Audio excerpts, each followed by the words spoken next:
Welcome back, everybody. I'm Jay. He's Maddie. This is Yankee and the Brit. We're going to review Week 16. We're already at Week 17. Only 2 weeks left of the regular season. And you got a different time for our show because Christmas is coming up here on Thursday.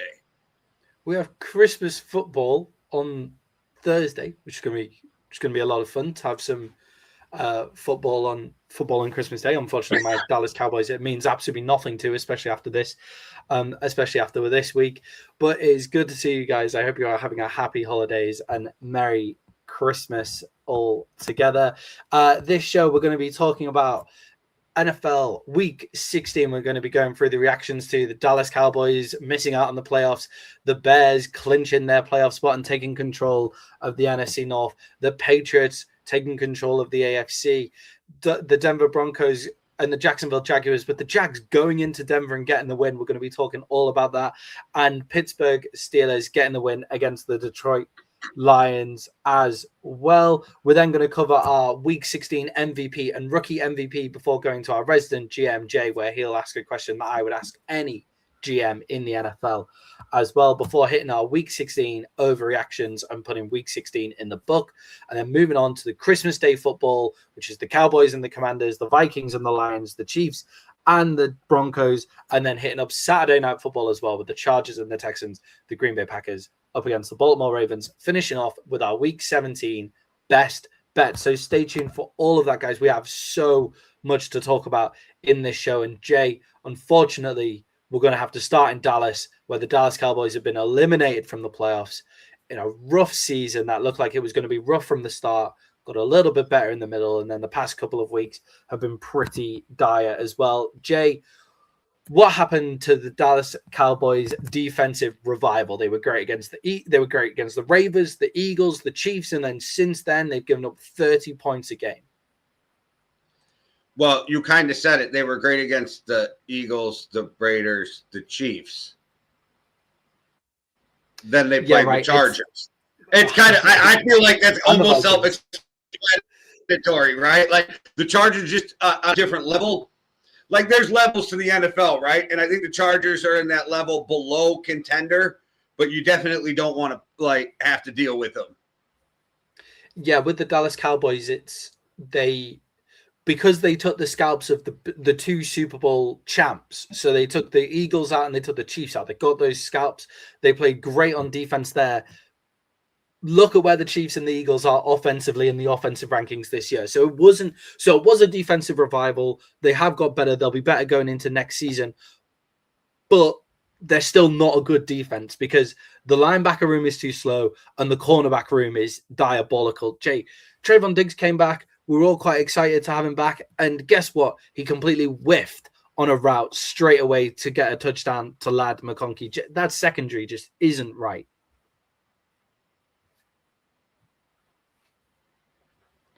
No, but we did have a Trevon Diggs sighting. Yeah, it was good to have a Diggs sighting. I thought he was done with the Cowboys for the most part. Yeah, it was good to have Diggs back. But he whiffed on coverage immediately, giving up the touchdown to Lad McConkey. Got confused, got lost. Lad McConkey gets lost in the backfield. Trevon Diggs is meant to be picking him up. He gets confused, misses a step, and then gets beaten down the field by a throw from Justin Herbert and Lad McConkey. So the Dallas Cowboys, the defensive line's better. They were getting pressure and stuff. The defensive line is good. The linebacker core, we just need some speed in there. Overshown going out the game early with a concussion is a worry because it's another injury for Overshown. But you take away Overshown, you take away any speed that linebacker room has. And then the secondary just simply is not good enough for the standard in the NFL. So the Dallas Cowboys defensive revival felt good. Got pointed out some glaring problems against better teams, against better offenses as well. And then we need to go out and we need to get those players to fix those slots as well. Jay, on the other side of the ball, I thought Justin Herbert looked great in this game. Is he now showing us his full potential? He played great with the fact that they are this week talking about MVP conversation. I think he's great, but I don't think he had a season where we should have an MVP conversation.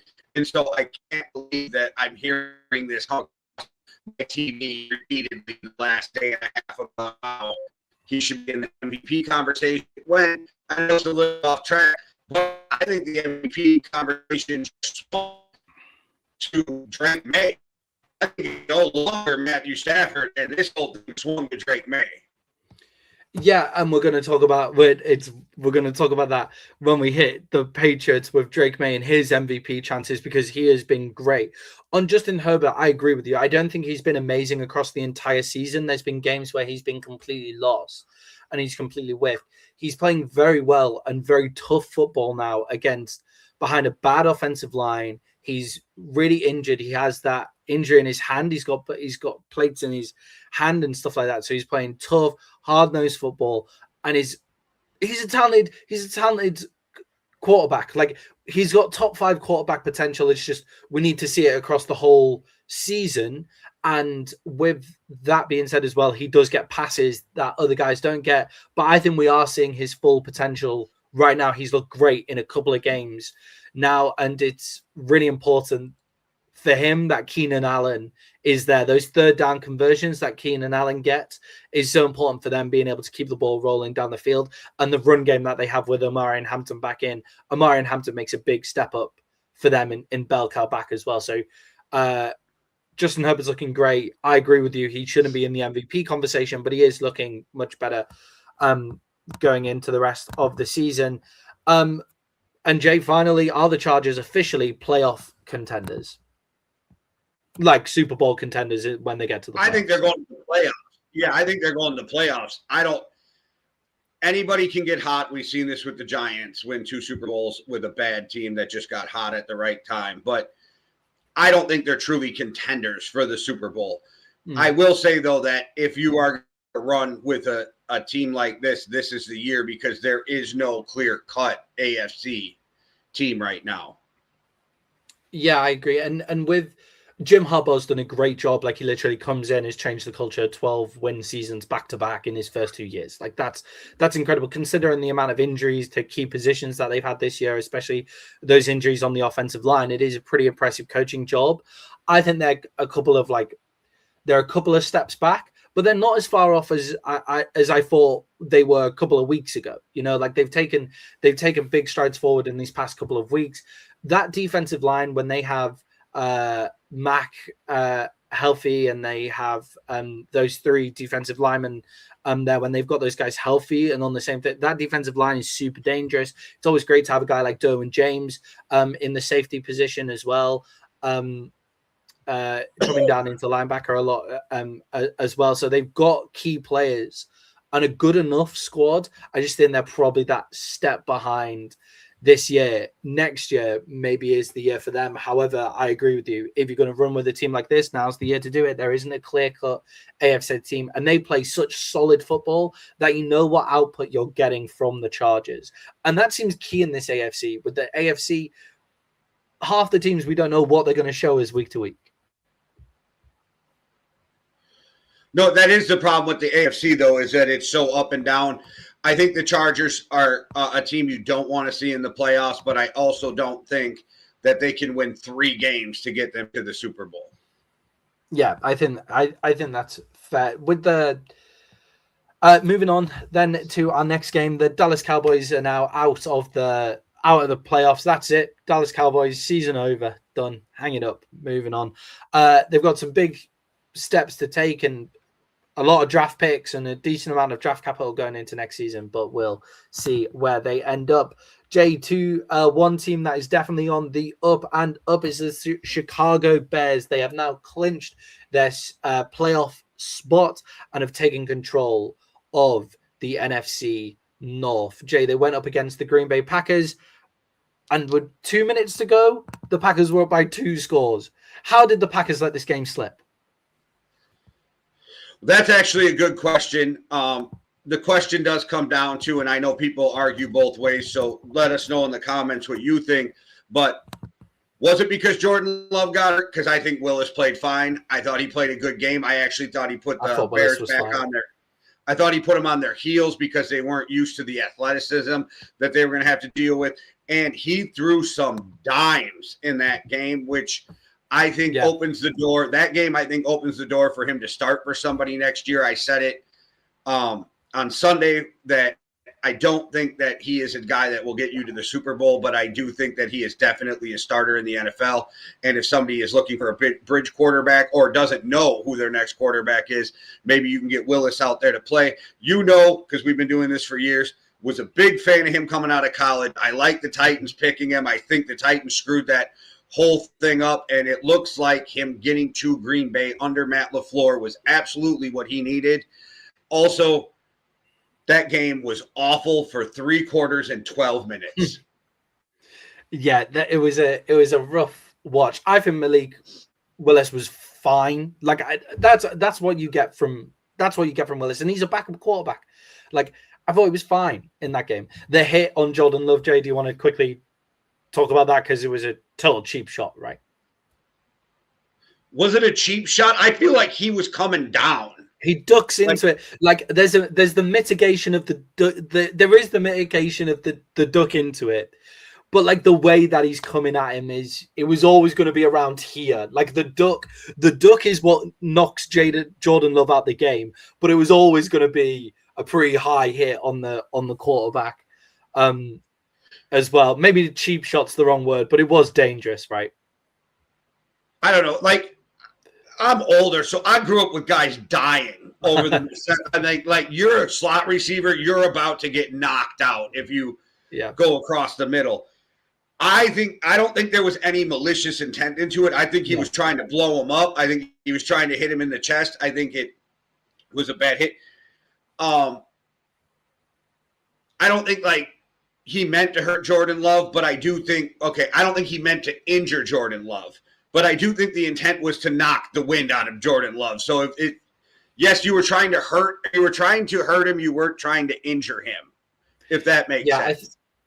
I think with the hit, for me, it's like one of those hits where it's like, let him know that you're there. Like you get the opportunity to light up the opposition quarterback. You light up the opposition quarterback. That's what I want all defensive players to do. I just, coming from like a rugby background, the control, the emphasis is put on the tackler. So you see a lot of people saying like, oh, Jordan Love lowered into it. And that's what makes me think like, oh no, it wasn't a cheap shot actually, because Love lowers his head into it. He's not aiming to make him concussed, but you're still the person who is meant to be in control of the tackle. So if the guy lowers, then you're able to get low. But like, I do understand wanting to get in and totally light up the opposition quarterback. So I don't think like there's a lot of stuff that the Packers fans are saying there's a lot of stuff that the Packers fans are saying, like he intended to hurt him, ban him for however many games and stuff like that. And it's like, guys, like relax. It's football. Like that happens, but it was a hit. Like that shouldn't have happened. I haven't seen Jordan Love's status going into this week. I haven't seen it. It's on Saturday. I doubt he gets cleared by Saturday. Like this year seems like it's been at least 2 weeks for concussions for guys to return. Yeah, that was a big concussion as well that he ended up with. But on Malik Willis, I don't think he was the reason that they lost. I think the reason that they lost was really poor fundamentals, right? Hold the onside kick. That's it. Why you got Josh Dobbs, who's got concussion issues, who's wearing a Guardian cap, which means he's already worried about his, and he should be. I'm not saying this is a problem. He should be worried. Yeah. But he's already worried about concussions. And now you have him on the front line where in an onside kick, the guys on the front line have to be absolutely fearless. And Dobbs has had a lot of concussions, so of course he's worried about his safety, and that's the guy you got. I get he's got good hands, but at some point I think that was a bad decision. I don't know. I think we're in a weird time in the league right now too, because I literally watched a ton of calls where you coughed on the quarterback this weekend get called. So like the Packer fans who are crying about the hit, I don't think it's not like the NFL isn't protecting. I mean, literally Harrison Smith's face mask touched a face mask lightly and he got a flag on a sack. So I don't know. It's to the point where I get why you're upset that he's hurt. I get why you're upset that you had to play with Willis, and Jordan Love is probably out next week too. Don't think it was cheap. Don't think it was malicious. I just think it was a football play. And again, I don't know why you have Dobbs out on the onside, but it also goes back to the point I've been making for weeks. The Packers are good. They're not great, and their defense is suspect. Yeah, and what happened in that game is they played a great to see you back, Jose. With the Stick around. We'll be talking about that in a minute. Yeah, with the Packers, it was all like that fundamental was just wrong. They played a good game against a team that is second seed in the NFC right now. The Bears have been playing good football. They've been beating good teams for a decent amount of time now. They played really well, and then they just completely lost their fundamentals. And then, Jay, moving on to the Chicago Bears here, the other reason that they lost here is these one-score wins, these come-from-behind wins that the Bears are putting down. They can't be a coincidence now, right? It is in the DNA of the Chicago Bears. Yes, but as a team who lived and died for 2 years by one-score games, it will bite you in the ass. Yeah. I've been calling it out from Denver about it being about to bite them in the ass. And like, there is something about these one-score games that when you get into playoffs makes your life so much harder because the playoff games are so much more difficult, so much faster. I think that winning these games is impressive, but at some point it's like you got to put teams away if you want to make a move. So that's the thing that worries me about the Bears. But yes, this is building character and proving to them that they can do it when these situations come up. But you don't want these situations to come up in the playoffs. Yeah, exactly. And I think I think it is playoff ball, right? Like it is the kind of thing that does happen in the playoffs. It's just like in that first divisional round, you want to be putting whoever your opponent is or that snuck in. You want to be putting them to bed. And I don't trust the Bears to put any teams to bed. But they've won now as underdogs again. They're underdogs going into the game that they've got this weekend as well. They're underdogs there as well. They play well as underdogs. And Jake, Caleb Williams again showing his good potential, standing up in those big moments. Can Caleb Williams carry the Bears to the Super Bowl?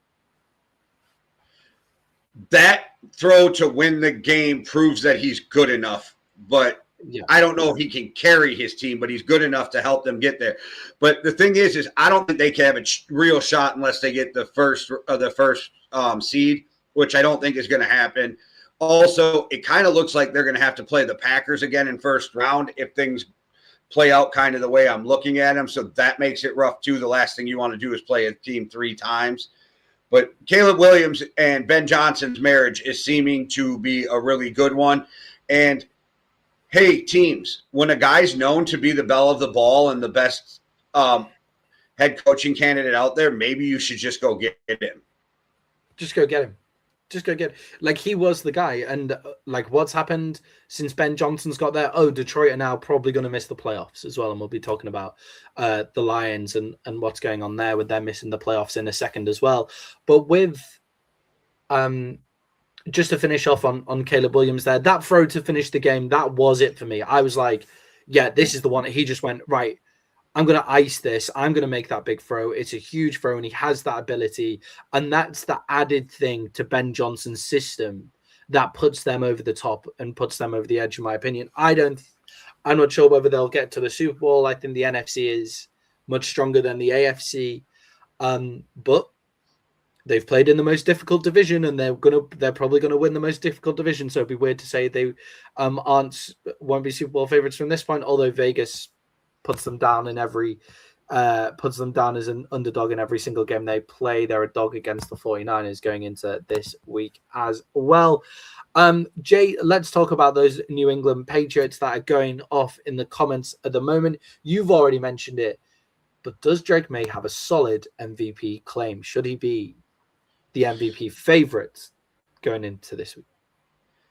I got him as the MVP right now, and shout out to Drake Maye for getting his first 300-yard game. And not only did he get a 300, he said, I'm going to give you 380 right now. Yeah. Take that.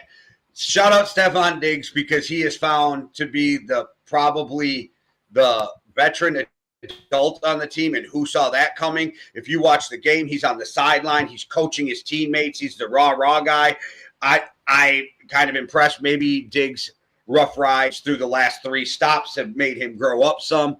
But I do think Drake Maye's been playing out of his mind. He's been playing within the system, not making too many mistakes, but he's an athletic monster with a fucking cannon for an arm, super accurate. To me, I think he passed Matt Stafford in the MVP race as of right now. Yeah, I think last season we saw he passed the eye test, right? Like, he didn't hit the stats. This isn't a bad shout, I don't think. I think he might have. Myles Garrett didn't break the sack record, though, did he? No, he's still got – break it in this game. He's still got 2 more games to do it, though. Yeah, he has to do it. You know what people are like. He had to do it this week for it to count, right? But, like, you know what people are like. TJ Watts was in 17 games, though, also, wasn't it? Yeah, it was. Yeah. TJ's was in 17 games, but was it? Who's the other guys? Like Brian? Who is it? It was Michael Strahan who had it before TJ Watt. And they're the still thing is, with that one, Brett Favre laid down for him. So there's an argument on every one of those. Yeah, exactly. I think if Myles Garrett breaks the sack record, I'd be tempted to give him the MVP. Although it's difficult to give the MVP to someone who isn't going to be in the playoffs. That's the issue. Like, you can't really give it to someone who's not going to be in the playoffs. It's just a genuine problem with the term MVP and how it's voted for anyway. But with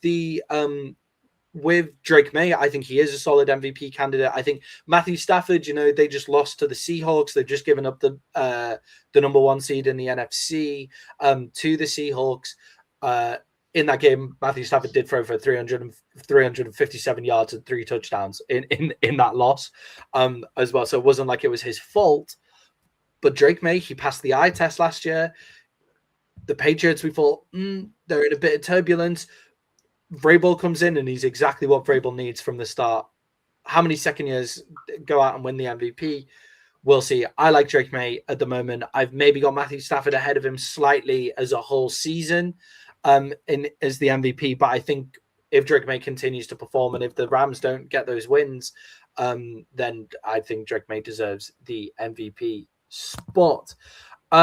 You've already mentioned Stefon Diggs, Jay. Elite wide receiver still? Yeah, he's up. I don't know if he's definitely not a top 5. I don't know if he's in the top 10 without doing it.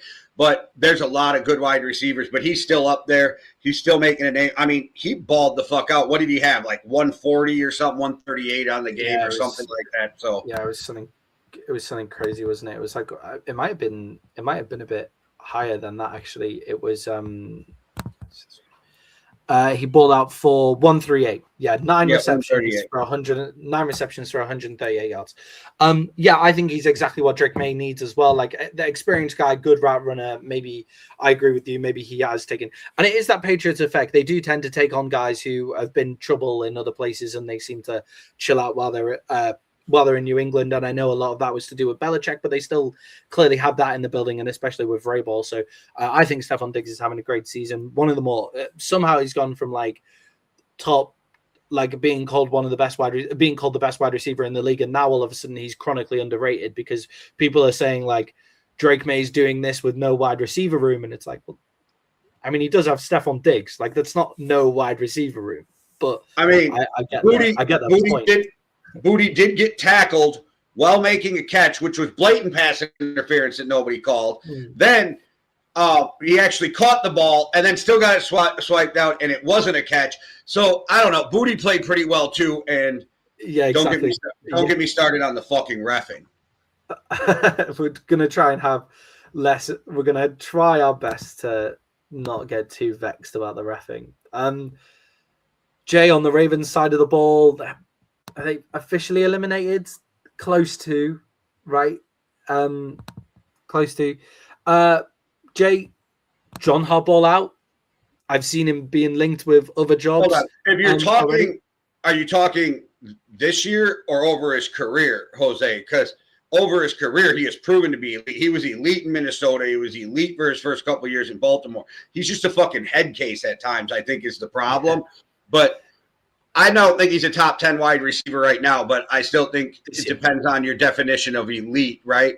Because there's so many receivers that we talking top 20 when it comes to it. I think part of that. I don't think he's a Hall of Famer either, though. I agree with you on that. He's definitely not a Hall of Famer. Yeah, I think at this point in the league, we're at like a golden age of wide receiver as well. So if you're even flirting with the top 10, if you're even flirting with the top 10 in this current wide receiver, what we've got in the league, if you're even flirting with the top 10, then you are an elite wide receiver across the history of the game, because we're in a golden age. Well, then it depends. Like he's saying, elite Hall of Famers or elite receivers make the Hall of Fame, which narrows it down by like his, judging of what an elite wide receiver is.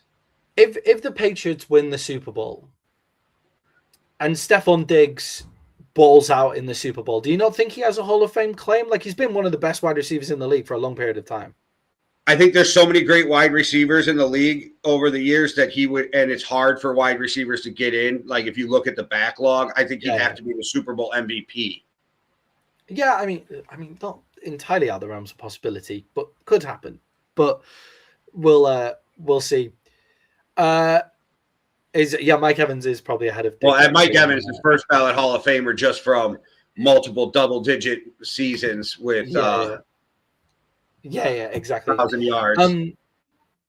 Jay, on the Baltimore Ravens now, moving off the Patriots. The Baltimore Ravens it's been a rough season for them, Jay. Should John Harbaugh be fired at the end of this year? Well, you already know my thought. I beat the drum that he's a great coach, but it's time to move on. Need a new voice in there. Yeah. There was, who the hell was I watching? Oh, Peter Schrager. I was watching Peter Schrager. And Peter Schrager was saying he agrees something needs to change. The problem is Schrager thinks that Lamar might be out the door before Harbaugh. Why would Lamar be out the door in Baltimore? He's got an entire offense completely built around him. He made a good point. When you're Harbaugh, when you're Mike Tomlin, when you're Andy Reid and you've been around that long, you kind of get to choose your exit, right? So, and if something needs to change, do they believe it's Harbaugh or do they believe it's Lamar? And they saw this with Harbaugh before Lamar, right? So the question is, do they get rid of Lamar? I think you get rid of Harbaugh. I agree with you. I don't walk away from Lamar. But that is an interesting idea that somebody who's really tied into the NFL brought up. So that's why I brought that up. Yeah, those ideas of like loyalty and everything, and like guys walking out the way they want to walk out, that's all great. Like, but the Bills have a quarterback problem. That's an interesting take. I understand what you're saying. I disagree. I feel like Josh Allen needs to be freed from the Buffalo. I feel like the Buffalo Bills have a run defense problem, and they have all season, and people haven't noticed like how bad their run defense has been all year. With John Harbaugh, I think I agree with you. You just need a different voice in the room. There was really bad coaching decisions at the end of this game. Jay, that is crazy.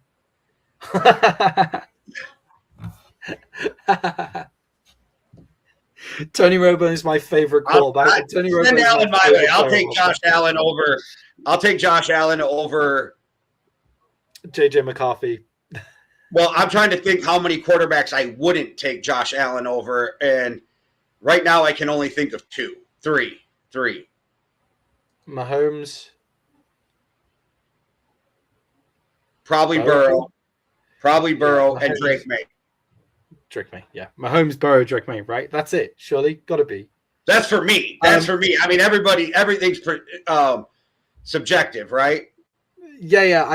I think Maye, like, because he's a bit younger, right? Sorry, back to the John Harbaugh question. With John Harbaugh, I think that John Harbaugh is a great coach, and he should immediately go get a new job in the NFL. It's just where the Baltimore Ravens are is not what he's good at. He creates culture, just like his brother. He creates great culture and those kind of things as well. Yeah, Jose, stop it, man. No, you keep commenting. You fuck keep what going. the Brit says. Fuck what the Brit says. Keep commenting. You keep commenting. I just need to not get distracted.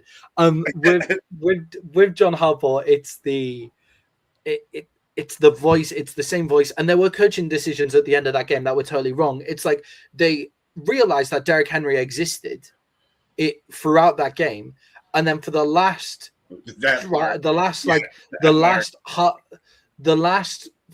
half of the fourth quarter, Derrick Henry didn't see the ball. Like, they have to run out the clock. They're ahead. Don't give the ball back to the Patriots.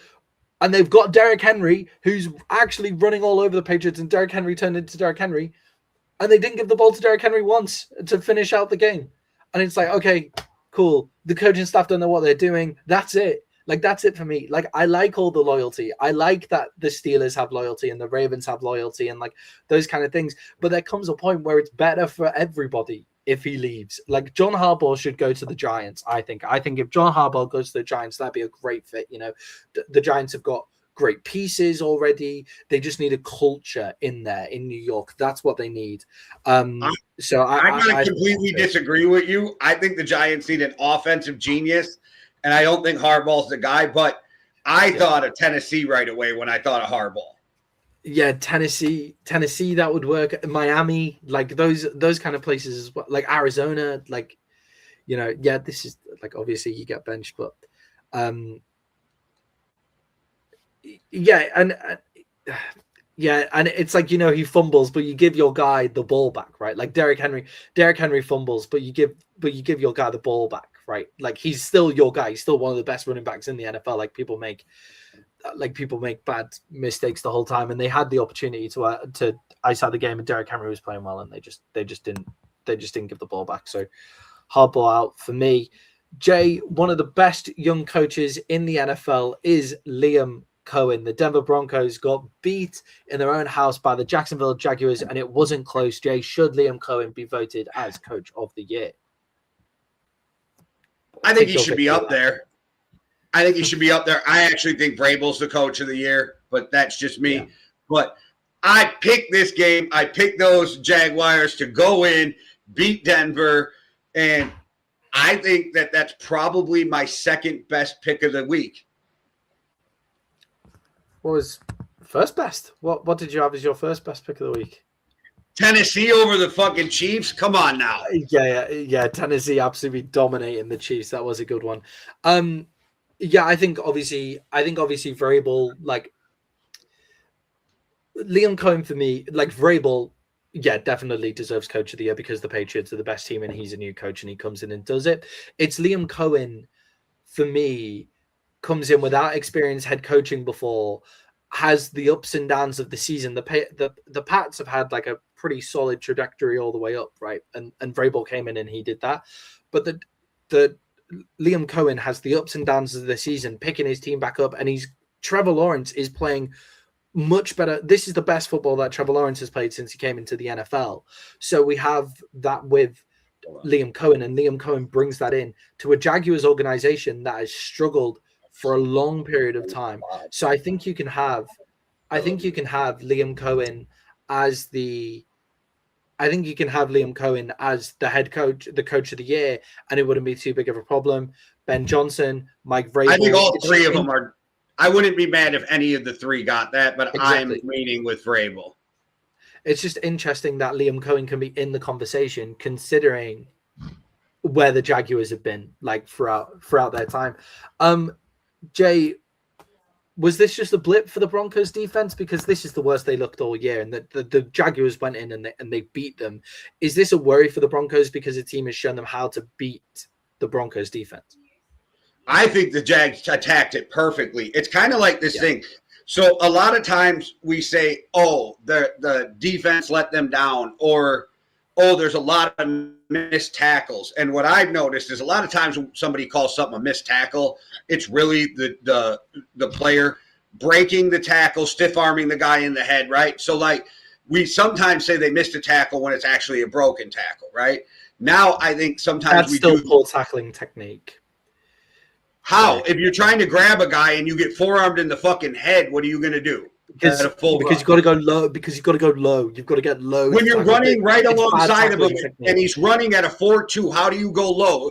Not every time they miss a tackle is it a missed tackle. That's the point. It's like a lot of tackles are broken. Yeah, there's a lot of tackles though that are just completely whiffed because they're trying to make a hard hit rather than actually get the guy to the ground. You're part of the problem. They don't want to give the player any credit when he does something well. They want to blame somebody instead of saying the other player did something great. You're blaming and saying, "Oh no, this player screwed up." Christian McCaffrey didn't do something amazing. Patrick Queen just missed the tackle. It can be both. You can have two of the same. It is good from the attacker. It's just also poor tackling technique. Like but it's not always poor tackling technique. I never said it was always, but don't worry, Jay. There'll be plenty of time to talk about poor tackling. Well, go on because you just killed my whole fucking point on the other thing. So go ahead. Let's move on with the show. No. That was my sorry. That's my fault. No. That's my fault. I shouldn't have jumped in. Go on. Jay, you were talking about how amazing the Jags. Well, no, because the fact is now I'm going to say that the Jags did it correctly, and then by your same argument, then no, they didn't. The Denver screwed up because nobody did anything good. Only the bad matters. So we'll move on. No. That's what I was saying. I was giving the props to the Jags offense as well. I just wanted to quickly say something about missed tackles, but no, it can't. You can't have it both ways. You can't. No, you can't have it both ways. Go it doesn't matter. The point is, you just put an argument to everything I was going to say that was a ridiculous argument, and now I'm just going to have to argue your argument, so it's not a point to even move on because nobody does anything good. Only the negative matters. No, there's a difference. No, it's not sensitive. It's pointing out facts. But thank you.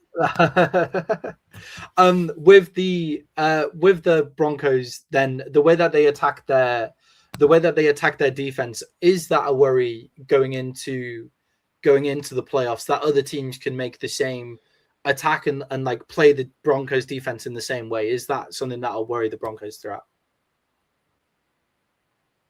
No, because the Broncos just sucked. It had nothing to do with the Jags. No, come on, man. That's not what I was saying. That's not what I was saying. That is exactly what you said when it comes to tackling. So that the both sides have to be true, right? Like I don't get that. It's the point. You're just as bad as the mainstream media when it comes to that shit. Like nobody did anything positive. It's only the negative. That's the point I'm getting at. It's not that.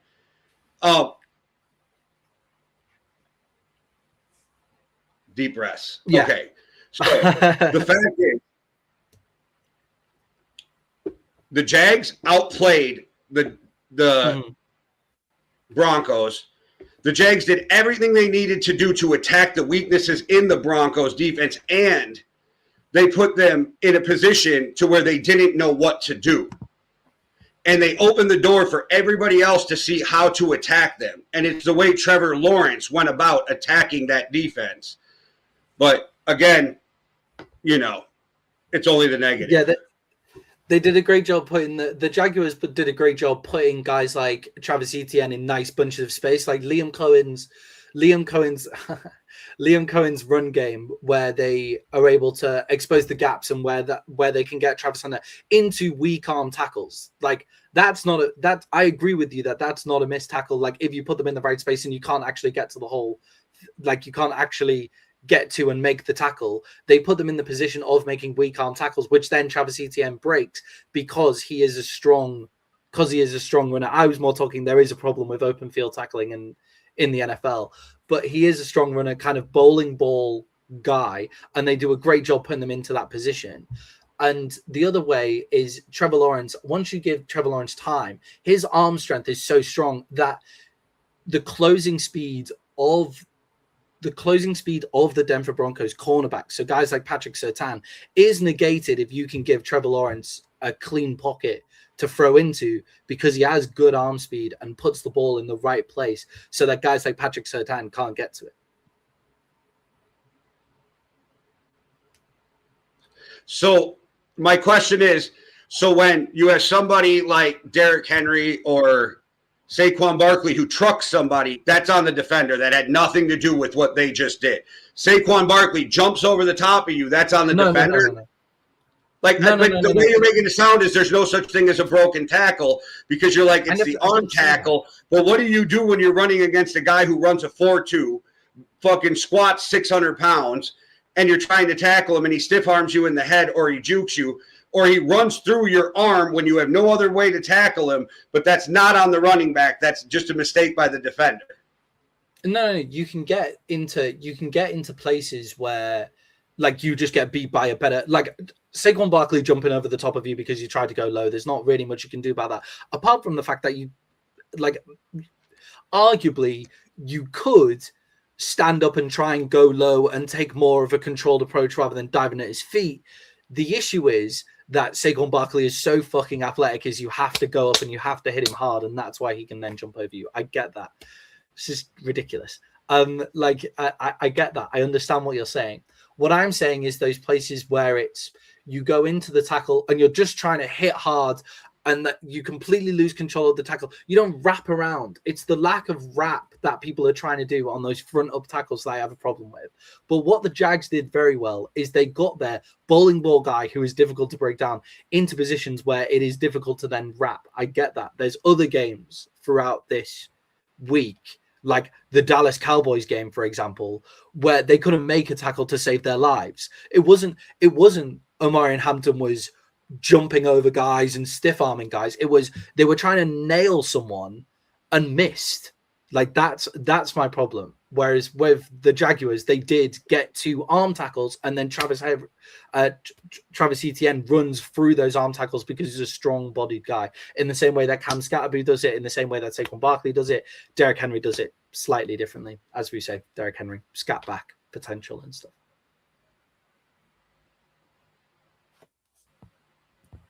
So Scaboo breaks tackles, but anyway. But Jose, you ask and you receive, buddy.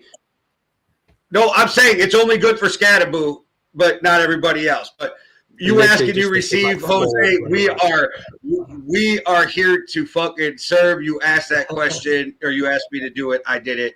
So we got mainstream media, Maddie, up on the screen for it. Jay, are the Jaguars genuine Super Bowl contenders, though? Like, after watching them in this game, because they were excellent, and they went into Denver and did something to the Denver Broncos defense that no one has been able to do. Yeah, the AFC is more wide open than we've seen in years, so this is the year. If the Jags are going to do it, they got to go do it. If they play this type of football, yes. But my question comes in. He said, thank you. I appreciate that.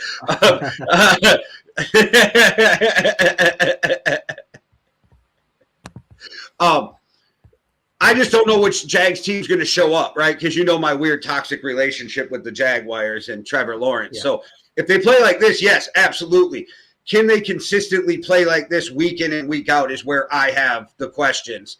And I question if they're just a year or two away still from being that team. But again, you can go on a run, and they have talent across that team. So they absolutely have the ability to go in there and wreck shop in the playoffs. But which team shows up is the only question I got when it comes to the Jags. Yeah, it's difficult with the Jags because is it those guys that we saw when we first what we saw from the Jags when they were starting out the season was those 3 interception games where the defense was coming out and it was absolutely unbelievable. But you can't keep up 3 interceptions a game. That's not something that was ever going to be kept up. And the offense was struggling at that time. And now I think, that the defense kind of dialed down as we knew it would on those takeaways. And the offense has become more structured, and they like Liam Cohen's system is getting them into the right spots. It's getting Trevor Lawrence in the right spot. I think they do have the potential for more consistency. It's just, I want to see more consistency as we go through into the playoffs before I can say anything about them. Jay, finally, we move on to the Pittsburgh Steelers and the Detroit Lions. The Lions were favored in this game by 7 points. What did the Lions get wrong in this one?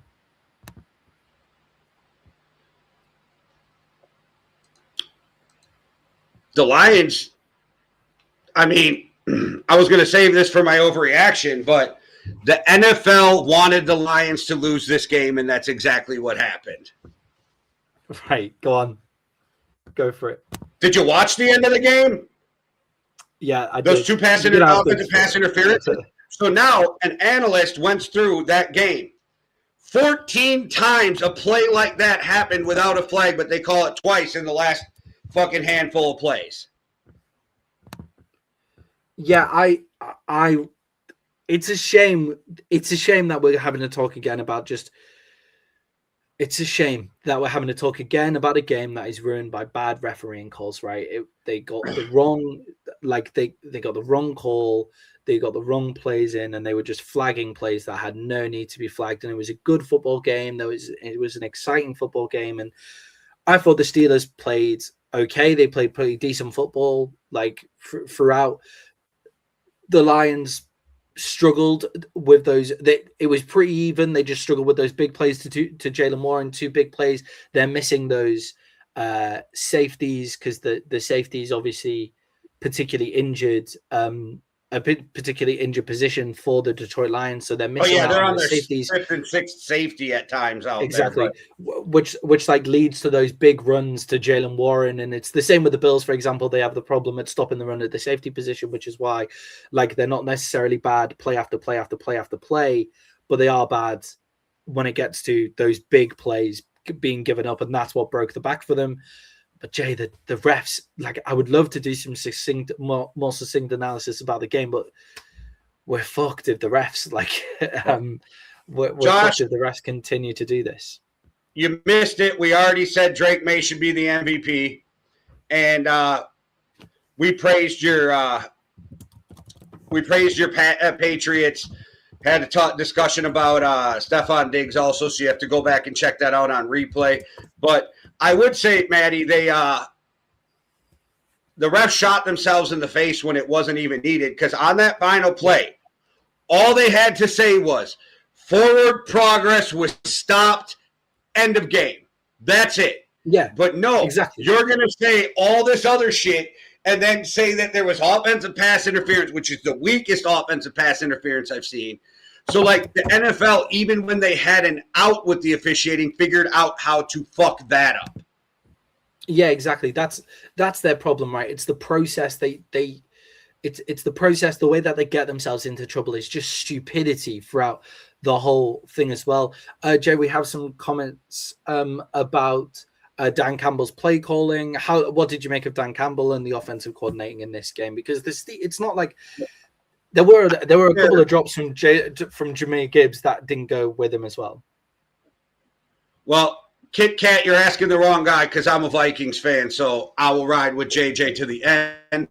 Jed is my guy. But I think the only problem I saw with the play calling with the Lions this time is their running game calling is weak. Like, Ben Johnson's call of the running game is so elite that there's a real big drop off. And when you have Jahmyr Gibbs there, those play callings could really help open up things for the Lions. Like, I mean, if you look at it, Ben Johnson runs the ball on third down more than any coach in the NFL. Like, because he has such brilliant run game schemes.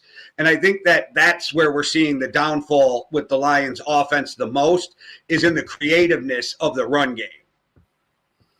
Yeah, and I think that's where, like, that is the biggest step backwards. And it's this game, it wasn't necessarily the way that they called the plays. Like, we've had problems with Dan Campbell, the amount of times he goes for it on fourth down when he just doesn't need to, when he could just control the game. But, you know, in this one, they're giving up big run plays, and then they're not getting those big run plays or controlling the game in return.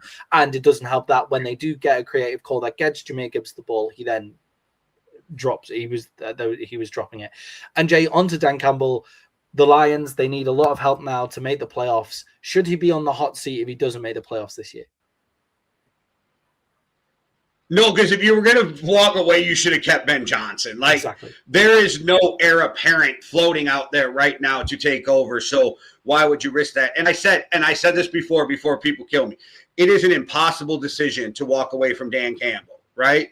But in hindsight, Would they not have been better served to walk away from a winning coach to keep Ben Johnson? Yes, but that's not how the NFL works, and that's not fair to Dan Campbell, right? It's just what it is. Like, would Ben Johnson have been a better coach? Yes, but you can't blame the Lions for not doing that, is the argument I have, right? Yeah, exactly. Like things like you could lose There's the truth locker to room. that. You could do the lock. You could lose the locker room doing things like that with Dan Campbell as well, like where he's taken them, he's got these players, they clearly ride with him, and Dan Campbell then has to Dan Campbell has to get that respect. He gets that respect from the players. So if you fire him to bring somebody else in, then you could have lost the locker room with Ben Johnson, and that, like, I'm not sure whether that would have happened. It looks like Ben Johnson's fucking electric in the locker room in Chicago and things like that as well. So yeah, that's all hindsight. I don't think Dan Campbell should be on the hot seat either. Like, think of where he came in when the Detroit Lions were there. He should have, if you're going to do it, it was to get Ben Johnson, right? Like, that would be the only reason to do it. So no to the hot seat for Dan Campbell. Finally, Jay, the Steelers, they're coming back strong. They're probably going to win their division, it looks like. They're coming back in hard for the division. Do you think they've clinched their playoff spot? It looks like they're going to clinch the division. Is this the year that the Steelers actually win a playoff game? I'm trying to think of who they would have to be matched up with right now. Chargers. If they play the Texans, they're in trouble. I think if they fucking play the Jags, are going to win the division, so they shouldn't have to play the Jags off the bat. But I think they're in trouble. Like, maybe they win a game, but if they do, that's it. Like, I think they're one and done. But at best, I think they're two and done, which is a term you don't hear too often in the NFL. Yeah, with the Steelers, at the moment they'd be playing the Chargers. With the way that. Let me ask you: it just regular game, Chargers, Steelers. Who you taking? I mean, it would be an interesting game. But it's Chargers all the way for me in that one, and especially that we heard TJ Watt might not be back even for the playoffs, which I don't know how bad that was to get stuck, get your lung collapsed, but it wasn't good. Yeah, and if that happens to the Steelers, if that happens to the Steelers and the Steelers lose again, you can't get rid of Mike Tomlin, but there comes a point where doing the same thing over and over again is the definition of insanity. And they do it every single year. They get their winning record, they get into the playoffs, and they get bounced in the first round. Like, they need to come out and win a playoff game. Surely it has to happen. They have Aaron Rodgers this year, and he's looking a lot better. We'll talk about DK Metcalf in a later segment. We're going to talk about him in GMJ. I have questions as what a GM should be doing with DK Metcalf. But they have a good wide receiver on the pitch. They've got the defense is looking like it'll become more solid and stuff like that as well. Like, it's leaning more towards being solid. So what do they do with the Steelers, man, when they do that? I don't think they're a legit threat this year either. I think they two up and down in the games that they play. Okay, that is the end of our Week 16 reactions. We're going to carry on with some MVP, Week 16 MVP, Rookie MVP, GMJ, and our Week 16 overreactions before moving on to Week 17. So come back after the break. But guys, the thing that keeps us going on these long shows is your support, and the best way to support us is through buying us a coffee. Me and Jay set up the Yankee and the Brit nearly 5 years ago, and in that time we've gone up to about 7 shows a week. And with the help of our loyal community, we've been able to keep growing. But we want to grow even more, and that's why just giving $5 or £5 could really help us out in our Buy Me a Coffee fund. And all you have to do is hit the Buy Me a Coffee link in our YouTube descriptions. That'll be on every single video. You can give £5, $5, you can give it once, you can give it every month. And what that does is it allows us to grow and even buy ourselves a coffee every once in a while.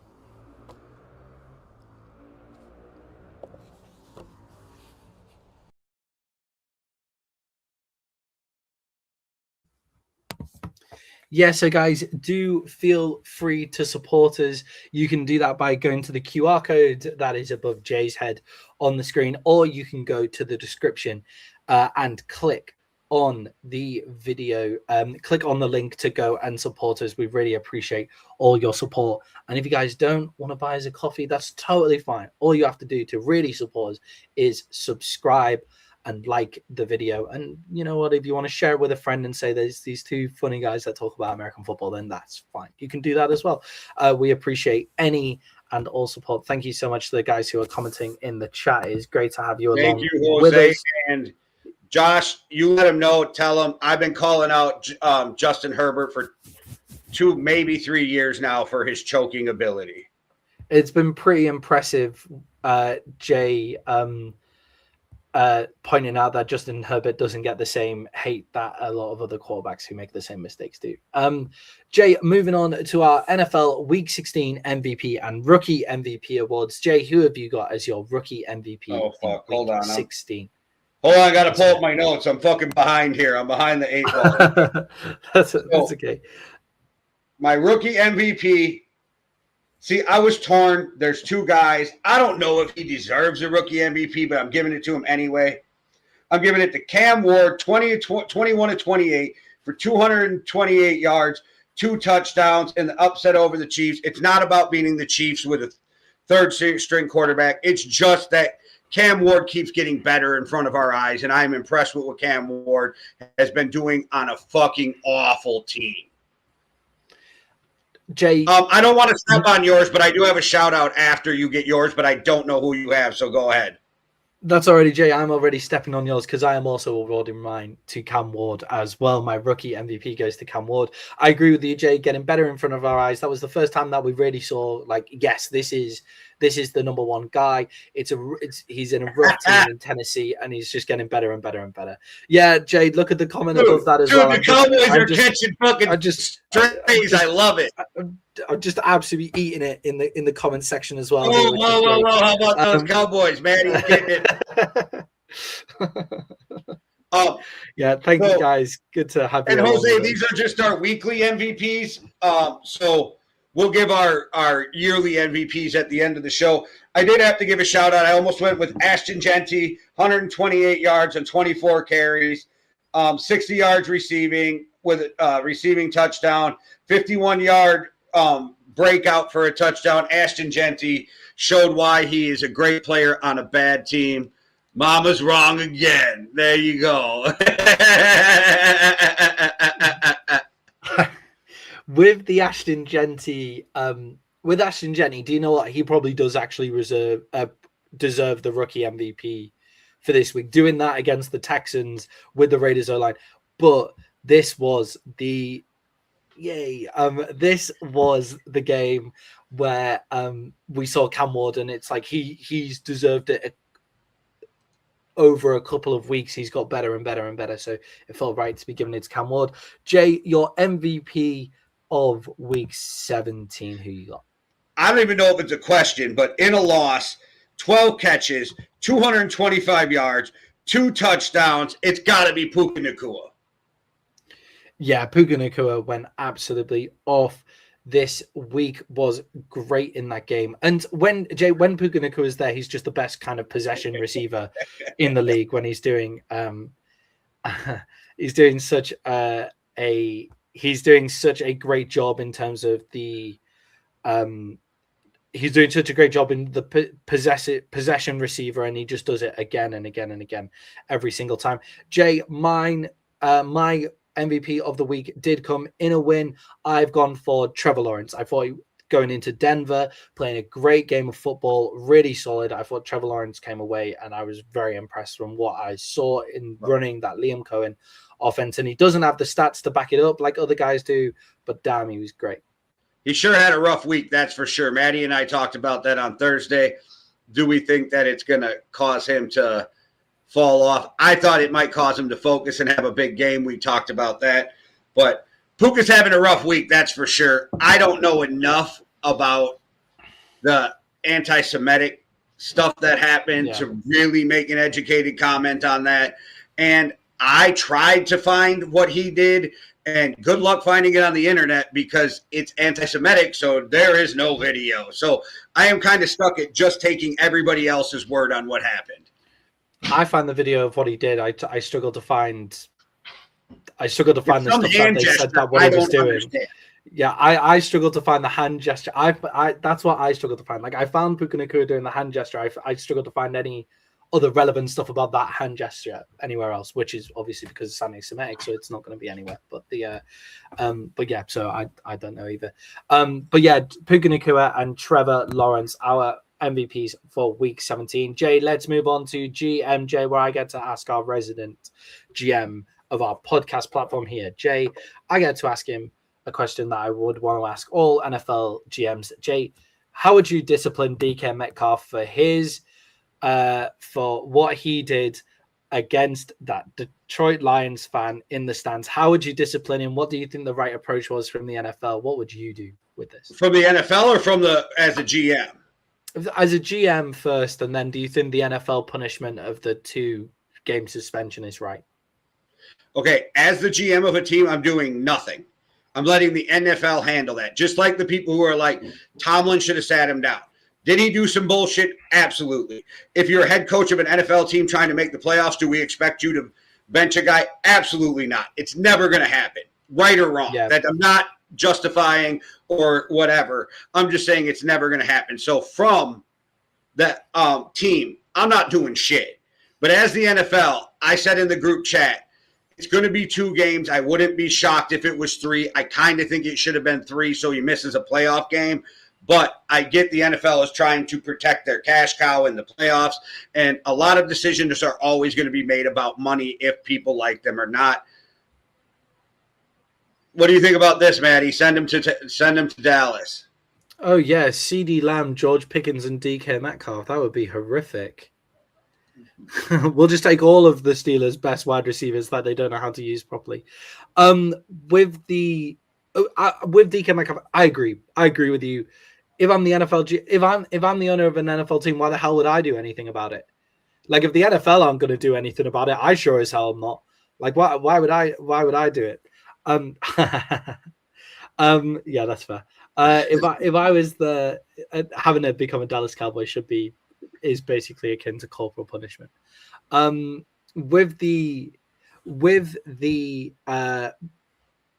decisions, though, I thought what I found quite interesting was the fact that we saw it happen in game time, and the referees didn't retroactively eject him. Like I'm sure they can't. I'm sure there's rules around it. I found that quite interesting. See it, I guess. They didn't see it at the time, but then they will have seen it. And that's one of the, like, things like that are reviewable, but they're not retroactively in-game reviewable, which is why you end up with so many suspensions. It's just interesting, right? I thought the actual punch and stuff itself, I didn't think it was like crazy as bad as everybody's making it out. Like it wasn't like he dragged the guy out of the stands and started beating the shit out of him. He just like punched him a little bit. Like it wasn't anything too crazy. It was just like, what are you doing? What I guess the one thing I would do as a GM is say, like, why are you there?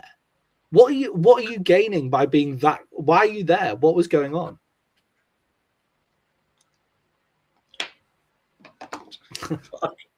You just got hit with some political shit.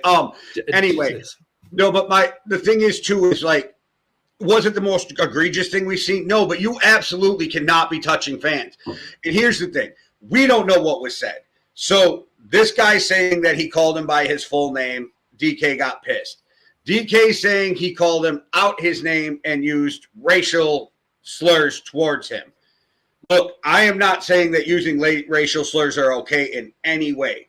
But even if that guy did it as the professional who now can have $45 million of his guarantees voided if the Steelers want to void them, you gotta be better just because you're fucking yourself.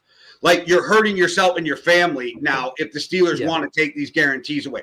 I don't think they're going to do it. I think he'll be fine with his guarantees. But the fact that they can, and if that guy used racial slurs, there's cameras everywhere. The NFL should be able to find this, get a microphone, and ban this dude for life.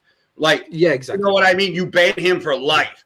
But as DK, You can't hurt yourself or your team. I know it's hard. I'm not the one sitting there getting called this, but you just have to do better, because not only do you hurt your team, you could hurt your family's financial future, and you are making generational wealth for your family. And as the GM sitting down with DK Metcalf, you just go in and support him at this point, right? Because he's got you tell his him how he suspension. fucked up. I think you do it like a good parent. You tell your child you fucked up, but I still got your back. Yeah, and it should be like should the refs reviewing calls up top be responsible for missing it also? Yeah, exactly. That's what I mean. That's where I was coming from. I saw that. Yeah, the rules are fucked. Yes. I didn't mean the ref. I didn't mean the refs on the field have to be watching the players on the bench. I mean, what should have happened is, considering all the TV cameras picked up on it, and we all know that it happened, and we knew that it happened about, like, what was it, like 3 plays afterwards, that should be something that could be retroactively, like, you're ejected. Like, I know it, like, just because they I get what Jose's saying, though. They should have called down right away and been like, eject 4. Like, it should have been that simple. Yeah, exactly what he's saying. Yeah, exactly. And it's, if they miss it by like a couple of plays or whatever, then fine. Like, you should still be able to eject him. And I'm sure that's the reason why they didn't, because it was a couple of plays before they even noticed that it happened as well. But with the GM, it's like, yeah, sit him down, as you say, like a good parent. Sit the guy down, say, you fucked up. Don't be over at the sideline. Don't be at the fans anymore. Don't do that again. That's your lesson. Learn. Like, don't go over there. Just stay, like, at the bench. But DK Metcalf is their best wide receiver. DK Metcalf is the guy that actually stretches the Steelers. He stretches the Steelers' offense. No, is he their best wide receiver? I question, but okay. Who would Gainwell? Gainwell's been balling. Gainwell's been balling. DK kind of takes the top off and gets the stuff there as well. I don't think Maddie's disagreeing with you. I think Maddie's saying the rules are fucked and they need to readdress those. Yeah, I don't disagree. I don't disagree. I think what I'm saying is they should be able to, like, they should eject them at any time. And I imagine the reason they didn't is probably because of some rule with, like, you have to see it at the time. Like, you can't retroactively eject people. You have to do it kind of. Maddie's saying that they can't eject him because it was a missed arm tackle. That is what Maddie's saying. But yeah, with DK Metcalf, we now move on, Jay, to our Week 16 overreactions. What have you got for an overreaction for us in this game? Well, I already gave it away, but the NFL wanted Detroit to lose that game. Why would the NFL want Detroit to lose the game? Let's just go down the... Why would they want them to lose it? I feel like the NFL, for the first time in my life, feel like the NFL this year has influenced a couple games, and this definitely feels like one that they influenced. And I'm not the one who brought this up, and I didn't check it out. I'm just taking the word for it off of the dude who's with Sam Munson. I forget his fucking name. Anyway. Steve Palazzolo. Lions viewership's down this year. That's it. That's the reason. Lions viewership. I think they have a problem with Dan Campbell, too, though. I think the NFL does not love Dan Campbell, even though the NFL fans and players love Dan Campbell. Okay, look, I am being hyperbolic. I don't necessarily think the NFL is rigging games, but that is some of the worst calling at the end of games. And I think that they need to do something. And this is 3 weeks in a row where my overreactions has been about the fucking refs. And I am really, really sick of the refs. Yeah, this is the worst season of refereeing that I've seen. Jay, my overreaction this week is to do with the Cincinnati Bengals. Again, I've been overreacting about the Cincinnati Bengals a lot. Jay, Joe Burrow will save Zach Taylor's career and destroy his own. But Joe Burrow is going to save Zach Taylor's career by playing really well at the end of the year, and that's going to destroy his ability to actually get into the playoffs. Zach Taylor should no longer be the head coach of the Cincinnati Bengals, and Joe Burrow playing this well is making him carry on as the head coach of the Cincinnati Bengals. It's insane. Yeah, they better fire him. We've been screaming on this show for 3 years to fire Zach Taylor. So if they don't, it's I don't know. It's Cincinnati, and they, like I said, the owner's cheap, and he doesn't want to pay 2 coaches. Yeah, exactly. He doesn't want to pay 2 coaches. That's the reason. There's a couple of coaches that get away with the hot seat takes. There's Zach Taylor, Raheem Morris at Atlanta, and stuff like that. There's a couple of guys that get away that on this show we've been very big on getting rid of them, and he's one of them. Jay, that's week 16 in the books. What a great week of football that was. Now we move on to week 17, and we're starting off on Christmas Day, where the Washington Commanders are going up against the Dallas Cowboys. Jay, the Dallas Cowboys is 7-point favorites, but does this game really mean anything at all? Well, it does to the players because it's the film you put on for next year, but no, not in this game in the league. We're both in the same position. Like, what to outcomes, none of it matters, right? Yeah, I agree. I think to outcome, none of it matters. I think where it does matter, though, is like, if the Dallas Cowboys can put together better defensive performances going into the end of this year, then they carry that into next season, right? Like that carries over, stuff like that. So it's about, can Washington Commanders offensive linemen make enough blocks where it carries on throughout the season as well? Can they do this where that carries on throughout the season? So there are steps that you want to do to carry good habits into next year, because Brian Schottenheimer is going to be the head coach of the Dallas Cowboys, and Dan Quinn will be the head coach of the Washington Commanders next year. Shotgun shotty. No, sawed off Shotty. It's your coach. I gave him a nickname. You got to remember, we're trying to make this stick. Shotgun Shotty. Okay. Sawed off Shotty. Sawed off Shotty. All right. Sawed off Shotty.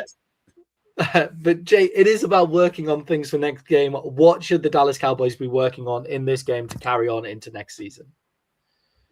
Jose, I think that McDaniel should be gone too. Mike McDaniel should be gone too. So that's, I think he's one of the ones that coaches said should be gone. I think your secondary needs to be worked on. I think you did great strides on your defensive line. Could use another pass rusher, but we're just talking off-season moves. Go shore up that secondary, and you will see new life in Dallas. Yeah, I think in this game, the most important thing is getting back to getting pressure on the quarterback. It's like, we're going to replace the secondary.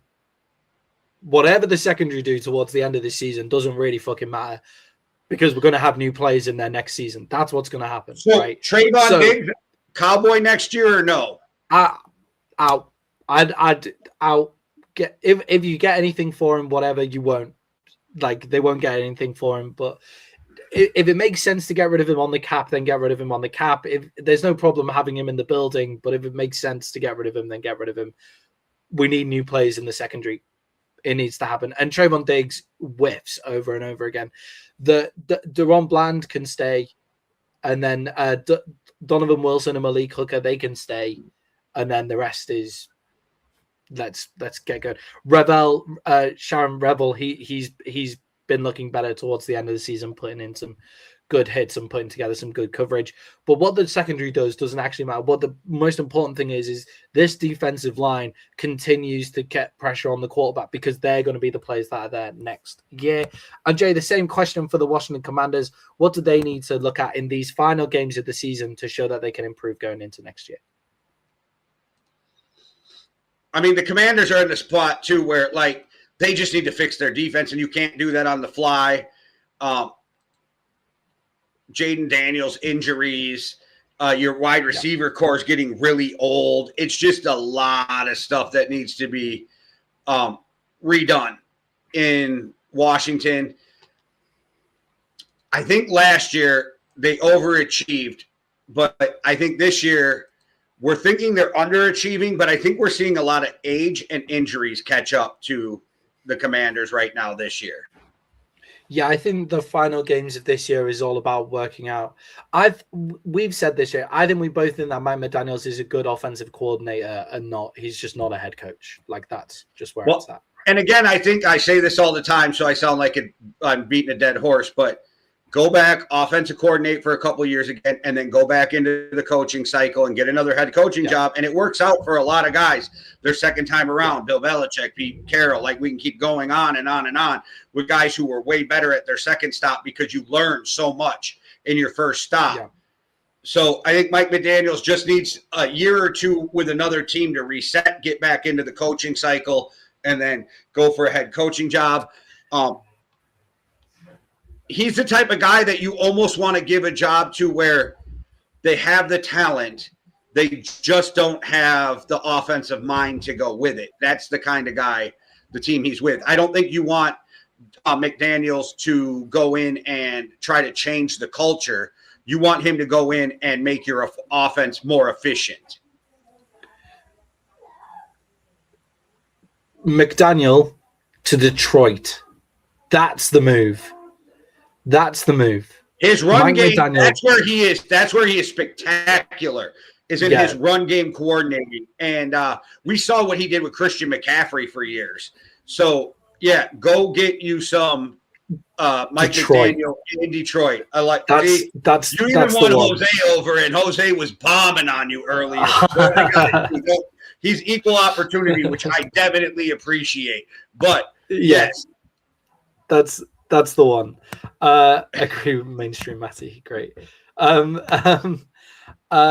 With the Commanders, where they need to improve, though, Jay, just to get back to the Commanders, they need to improve him. Where they need to work on for these final few games of the season is working out which of those aged out players are actually aged out and which one of the ones they can keep going into next year. They need to work out which ones they can keep, where they need to improve. That's what they need to figure out. That's what they're working towards this year. Jay, the Dallas Cowboys is 7-point favorites in this game against the Washington Commanders on Christmas Day. Who have you got?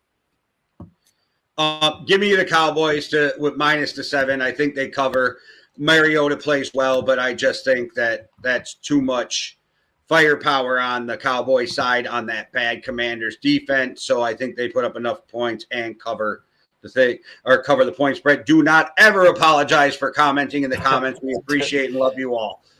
Don't stop commenting. With the I'm going the same, Jay. I'm going with the Dallas Cowboys in this one. 7-point favorites. I don't love the 7, like at 5.5. I'd be a lot happier, but the 7, I'll take the 7 in this one.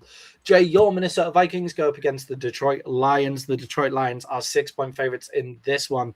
JJ McCarthy got smoked in the last game. I don't know what his injury status is. I know he didn't practice today. What do the Vikings do without JJ McCarthy? Do you give them much of a chance in this game? No, and no broken hand, which is good. But again, going to miss another game. I do think that they really are playing it careful. I think if he was a vet and the playoffs were on the line, he'd be playing. I get that they're really taking care of him.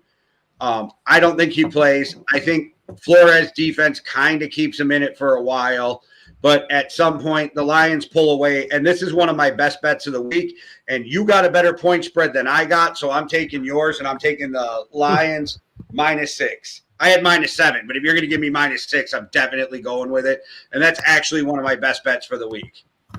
That's a good one. Right. I think I think without JJ McCarthy, I think JJ McCarthy is showing some real points of growth. And he actually was showing decent points of growth in that game. Like, he was actually showing really decent points of growth in the beginning of that game. I know he threw it in his head. He got abs, and that smoked is because he should have had that ball had to get out quicker on the screen. He held onto the ball a little bit too long on the screen and all of those kind of things, but they can't just leave Brian Burns completely unabated to the quarterback as well.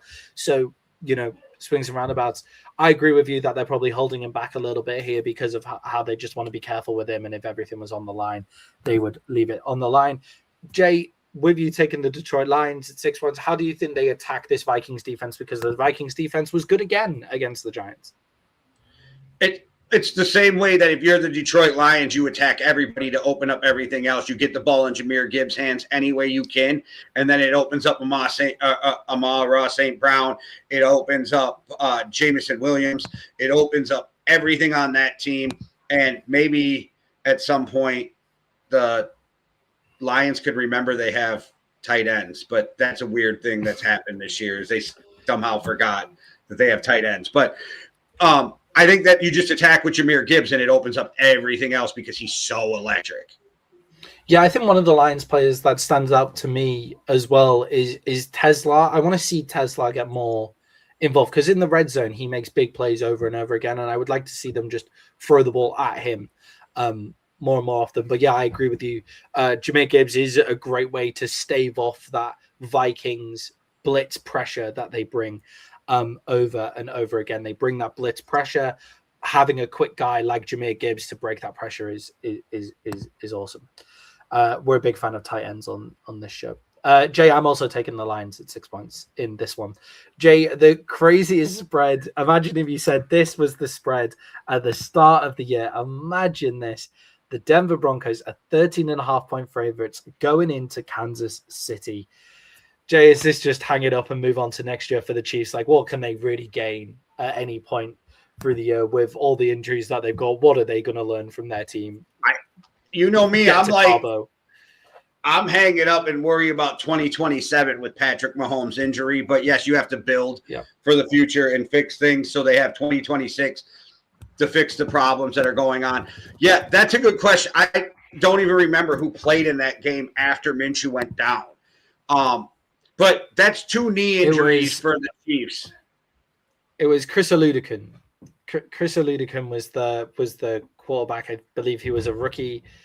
He didn't look great. They've also signed Shane Buechele from the Bills practice squad. You and I deep dive into the draft, and we go deep into these quarterbacks and different positions. I have no fucking clue on who he is. Yeah, it wasn't great. It wasn't great. And I mean, in Andy Reid, I trust, right? I'm sure he's a decent quarterback, but he was always going to be there to be a backup to Patrick Mahomes, and that's the point, right? Isn't it? There's other teams, like, as much as I pick the San Francisco 49ers, they have a strength and conditioning problem also. Yeah, there are the 49ers have a serious strength and conditioning problem. The Chargers seem to have it as well, a big strength and conditioning problem as well. Jay, I agree. I think the Chiefs, it's just get to Cabo, right? And they're about to go up against a Denver Broncos team that are dominant on the defensive side of the ball, that have just been wounded by not being dominant. But Jay, is this the kind of game where you want to see a dominant win from the Denver Broncos? They played so many one-score games. Yes, you want them to come out and just destroy the Chiefs. You want them to get back on track coming off this loss. You want them to feel good moving into Week 18, into the playoffs, because they do have a really good team. And like we said, anything's possible. The AFC's wide open. Do I think they'll make the Super Bowl? No, but that doesn't mean they can't. Yeah, exactly. I'm convinced right now it's the Jags or the Patriots, but I could be so wrong. Yeah, I think that the Broncos need to get these kind of dominant wins. Like, these are the ones where it's like, don't leave it to one-score games. Like, we want to go out. We want you to go out and we want you to prove that you're that team, right? Jay, Denver Broncos are 13.5-point favorites. Who you got? I hate the spread. I fucking hate it, but the Chiefs have just even been bad with Patrick Mahomes. So my suggestion is, if you're betting games, probably stay away from this one, but give me the Broncos. Yeah. Jay, for me, damn, red coat. You got called a red coat. Yeah, well, you know. But not your sport. With the Kansas City Chiefs, with the Denver Broncos, though, Jay, I made that promise. I'm not going to bet on I'm not going to bet on the Denver Broncos if they're more than a touchdown favorite, because they don't win games by more than a touchdown. So, Jay, I'm going to take the Broncos in this one. 13.5-point favorites. Give me the Broncos at plus 13.5, because give me the Chiefs at plus 13.5. I was just going to say, I can't bet on the Broncos as they're more in the touchdown favorite. But I agree with you. Jose agrees with you. Yeah, they don't do that. They don't put them away. Tony Romo would be the drunkest quarterback. As long as we can get him to shut up. I used to be a Tony Romo guy, but now he's on my nerves. He'd be the drunkest QB to play the game. Yes, sure. Let's bring Big Ben back. Let's bring Big Ben back. Let's watch that happen, because maybe they could figure out how to get Phillip Rivers in there next year too. Like, I don't know. No, Troy Aikman chats so much shit. Let's see if he should be able to. Troy Aikman should be able to back up what he says half the time as well. Surely Tom Brady's the guy. Surely Tom Brady's the guy that you make the phone call to, right? And he's the one guy that would definitely say no, to all of it. Wouldn't even listen to a single offer. He did just say this last week. He could still play. He did. I don't doubt it. I don't doubt that Tom Brady. If Phillip Rivers can still play, then Tom Brady could still play. Jay, that is a lovely Christmas for us over. We're now moving on to Saturday night football, where the Los Angeles Chargers are 2.5-point favorites against the Houston Texans. Jay, can the Houston Texans defense handle the Chargers running game and Justin Herbert's upturn in form? Yeah, I think the Texans are going to win this game. I think that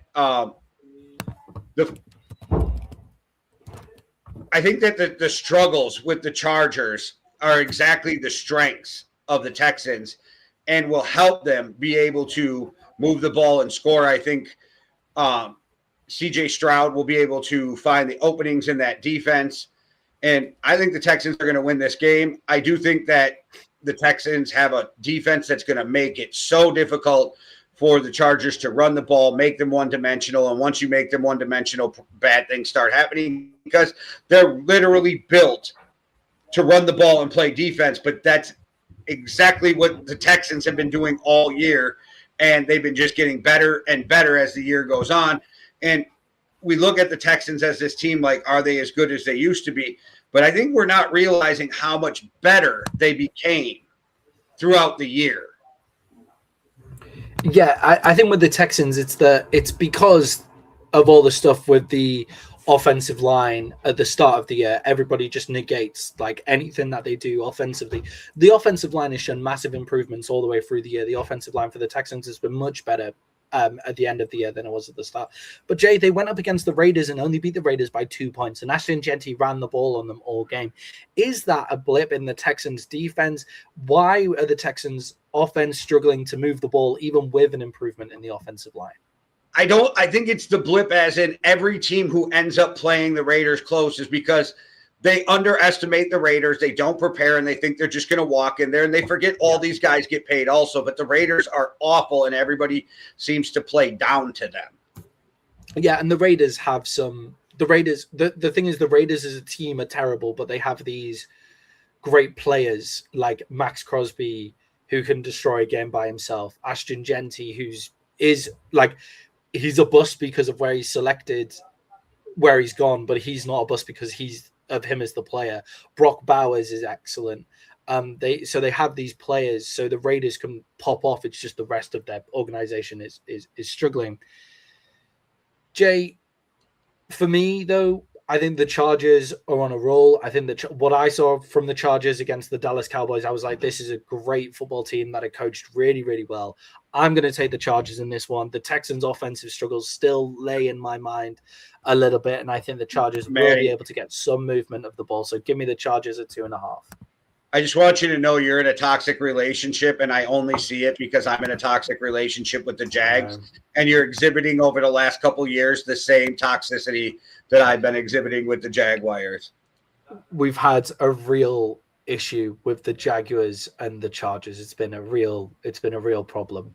I'm just not ready to give up on it yet. I can change them, Jay. I can change it.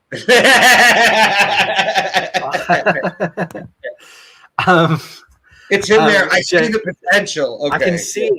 I can see it. The Chargers have the potential to be a good guy, Jay, I'm going to guess that you're taking the Texans in this one.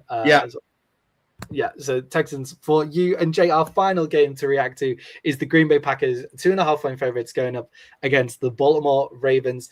Jay, it looks like the Packers are probably going to play Malik Willis. I agree with you on what you said earlier on in the show. Can the Baltimore Ravens defense reliably hold up against the Green Bay Packers offense? Because that Ravens defense has been so shaky. This game, I don't even know what to think of this game, right? With Malik Willis and the Packers going in, I think he could give Baltimore a lot of problems. I also think Baltimore could win this game. So I'm literally stuck on the fence. I I don't even know what the Ravens record is right now because I just assume they're always ass, so I forgot to look. But do they even have a shot at the playoffs anymore?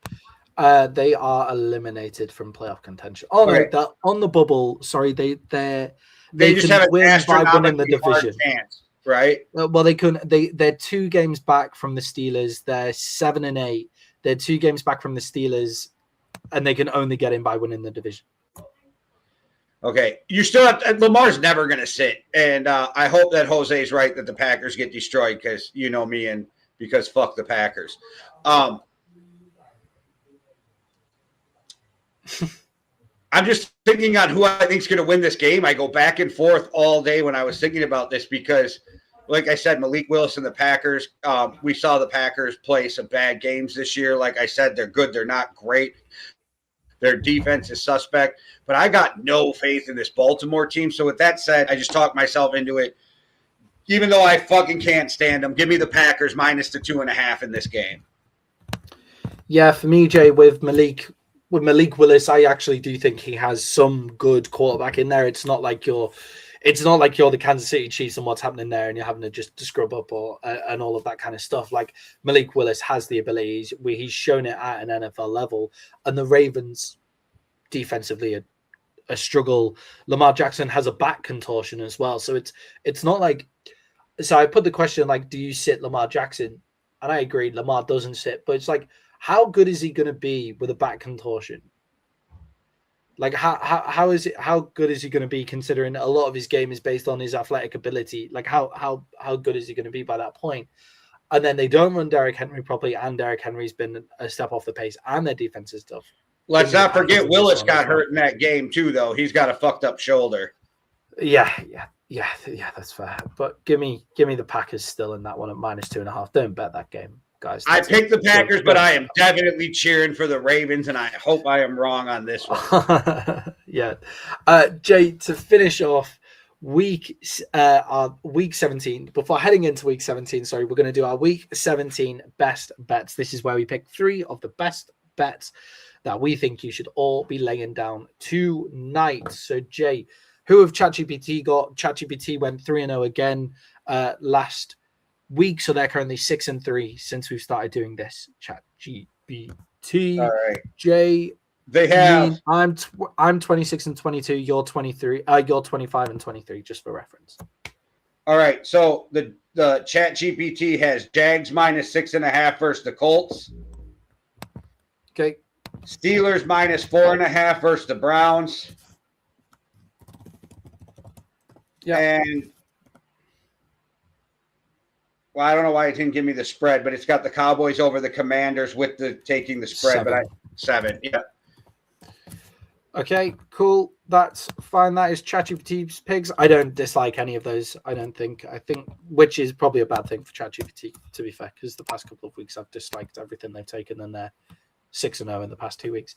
So, Jay, who have you got? I already said one. Give me the Lions minus 6 versus the Vikings. Yeah. I'll take the Titans over the Saints at plus 2.5. Okay. And I don't know why I didn't put the spread in here, but I got the Patriots as my best bet too, but I didn't write the spread down again. 13.5 against the Jets. Yeah, give me that. That's what it was. I knew it was monstrous, and I forgot to put it in, but I think the Patriots are just going to walk all over the Jets. Okay, you're not a bit worried about the size of the spread? I am, but I've also watched the Jets just get fucking destroyed in another game, and they're doing nothing but getting worse as the season goes on. And I think the Pats are going to come out and put a statement on it because they want Drake Maye to win the MVP. The Jets were playing like feisty football at one point in the season, and now they've just truly given up, and they are getting smoked like over and over again. Jay, for me, what's quite funny is one of your best bets. I've taken the other team in that one. So for me, I've got the Saints at minus 2.5 going up against the Titans. I think the Saints have looked great in the past. You don't respect what Cam Ward's doing for real. I know, clearly. But you don't respect what Tyler Shook's been doing for real. Tyler Shook's in the past 4 or 5 games has been pretty pretty solid, like pretty good as well. He's not Cam Ward, but he's been good. So wait, did the guy who just said a couple weeks ago he is not an NFL quarterback say I'm not protecting Tyler Shough? I just want to know if that just came out of your mouth. I want to make sure I got this correct. And also, hoping you'd forgotten. Next week, Thursday, jump in the comments and give us your 3 best bets of the week. Yeah, Jay, I thought you'd forgotten about my Tyler Shough take, but as always, you always hold me accountable, as you should. Yeah, I did say that, but he's got better. Jay, what's been working really well for me is taking the Chicago Bears anytime they are underdogs. That has been working really well for me. So give me the Chicago Bears against the San Francisco 49ers at +3. And I will also take the Giants at +1.5. The Giants are going up against the Raiders. The Raiders are favorited in that one, -1.5. So give me the Giants, give me the Bears, and give me the Saints. I always take the Niners, but I want to put this out, Jose, since you're new to the show. Maddie picked the 49ers to win 5 games this year, so there's that. Yeah. The Bears as underdogs have been good for me all year, so I'm going to take the Bears as underdogs in that one. Jay, shall we wrap this up? I've been getting absolutely crucified in the comments. I've been getting absolutely ruined the entire show, and it is very fair. And that's what's upsetting me. Everything that they've said is true. That's the main problem. Jose's equal opportunity. That's why I like him, because I got it being sensitive. You got it. So, yeah. And we appreciate all the people in the comments. Thank you so much. And if you, we see the count. So you guys have been watching, and some of you ain't commenting. Feel free to jump in, man. Let us know what you think. We love to interact with everybody. And we got a counter on our screen, so we see how many people are watching live at times, man. So we appreciate you. Yeah, cheers, guys. Thank you. We appreciate so much. You. Always get in the comments. Make sure to like and subscribe as well. We really appreciate it. I'm only joking when I say that I'm getting offended by the comments. We have so many shows on the channel, and it's sorry, there's a delay, and I talked over Maddie. So Merry Christmas. There's a lot of shows on the channel now. I'm not even going to run down all of them. Just hit the like and subscribe.